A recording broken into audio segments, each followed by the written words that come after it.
Çocukları ailelerinden ayırın. Hiçbiri Müslüman olarak büyümeyecek.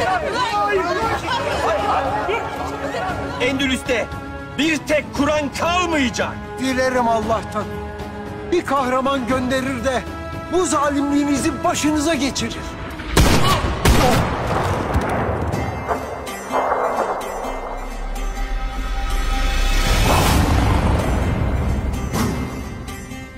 Osmanlı her yerde.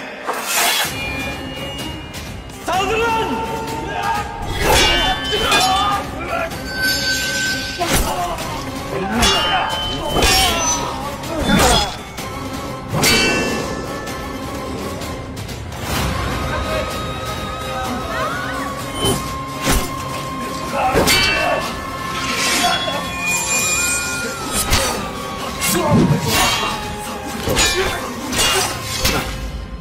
Zulmünüzün üzerinde her daim kılıcımız kesecek.